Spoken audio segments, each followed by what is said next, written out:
I was naive, that young mentality of what you think the dream is. You put one song on YouTube and you blow up overnight. Nah, And but that is that's you know, relatable.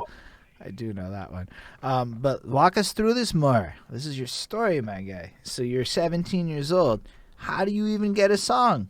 How do you do it? What do you do? big shout out to my old buddy back then, Brennan. He was a buddy of mine, and he did that. He started a song, and he found a whole bunch of instrumentals. He had an instrumental, like you download them off LimeWire and stuff like that back in the day, if you remember those things. I do. And I'm so I'm he, a I'm a yeah, couple years older than you, so you're the same age as my little brother, so we pretty much had a lot of the same experiences like that. yeah, so he got a whole like instrumental CD of all these old classic beats, and so he wrote it first, and he told me about the programs and stuff like that. And he's like, I heard you at so many of these parties and at school freestyling, and like, you ever thought of trying to write one down and put it together? And all of a sudden, for a while, I blew him off. I was like, no, I don't really, I can't really write. Like, I don't want to go that route. Like, I don't know. I just didn't have a confidence in it, I guess you can say. And he really pushed me to do it. And then finally, I got the courage. I found this one dark beat to fit my enterprise persona, and then I wrote to that beat. And once again, there was not. I was still in that darker stage, so it was like more the psychopathic record kind of style. And I remember the song was called Confessions. I still remember writing that song to this day because I was proud of the rhymings of it, but the whole thing was a guy confessing to the priest about killing his family. That's what the song was about at that time. And I was going that dark route. You know, I was really into the dark hip hop and the dark, that side of it. So I built this character like Alice Cooper, who influenced me. I was talking earlier. He was a whole persona, a whole character. Believe it So or I went not, I empathize more with it from the psychopathic records angle than I do with Alice Cooper. So yeah. So yeah, that was just building that character. And then I really thought I was gonna be signed by Psychopathic Records. Like after I did that song, I'm like, they're gonna love this. And like, and so I did that. I even showed it to my dad, who hates hip hop. And he looked at me, and then first he was probably in his head like, do you need therapy? And then afterwards he's like, this is actually really creative. So when I got the approval from him too, I was like, okay, I'm gonna push this, and I'm gonna write more and more. And it came out as like I did a little 4 or 5 track kind of so mixtape. where did you record them? I recorded them in my basement at my dad's house on a program called Mixcraft that I downloaded.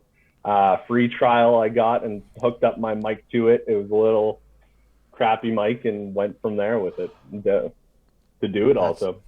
so for reals, my current mantra in life when I try to consider like my whole decision making is to think like a 17-year-old. And the reason is cuz 17-year-olds do shit like that. They just plug mics into computers and they use programs and then they end up with a 6 7 track mixtape or whatever you said the number was. And I'm like, that's what we should all be doing. 17 Yeah. year olds got some smartness to them, is all I'm trying to say. Everybody needs a 17-year-old, maybe 18-year-old on the squad. Let's keep it legal. 18-year-old on the squad. Let's not go that deep with it. But it was more the creativity of it. Like, that's fucking fresh. It's one of my favorite parts of these interviews is hearing the ingenious shit that people came up with to, like, make their initial songs. Like, nobody has, like, well, some people do, but most people don't have this, like, I went to the studio. Nah, that's not what happened. It's like people were like, No. bruh, I had the karaoke machine, or I had the this, or the PlayStation was a fun one. So there are PlayStation rappers, as in they busted out the fucking PlayStation gear and used the mics and everything to make songs. So it's fucking cool to hear that part, for real. Yeah, mine was just in my dad's basement. I don't even know where I got the mic from. I think it was even a gaming headset mic that I used for it, that had the headphones with the mic coming down, if I'm not mistaken on that. And just in his basement, and wrote a 5 thing. I didn't own any of the beats. I didn't sell it, so I went to high school. I was still in my last years. I would have been grade 11, grade 12 at that point, handing out my little mixtapes that I burnt on a CD on my CD burner to all my friends. And that was like my very first project. And like I said, at that time I was focused on the lyrics, yeah, and the rhyming aspect, but I wanted to build a character, this enterprise persona. So it was funny That's how that came about, like how it had to go together and be the story of this character. And I was even like looking at math and face paints that I was going to use if I was going to perform at anything to make this persona. I empathize heavy. So shout out everybody in the chat. So PMC Entertainment Network started with Audacity, moved on to Mixcraft with the karaoke machine mic. Otis was on a Nintendo Wii. Willie was fucking busting PSP beats, using a Game Boy headphones as a mic. Yo, it's fucking great. I love this shit. It's so fun.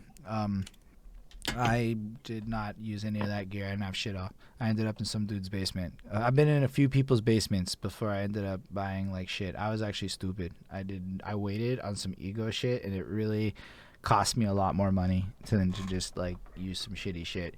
I even mean that for my podcasting. I realized down the line, like I probably should have just bought $20 lapel mics, and it would have been good enough for like the first year. Yeah. And then I was like.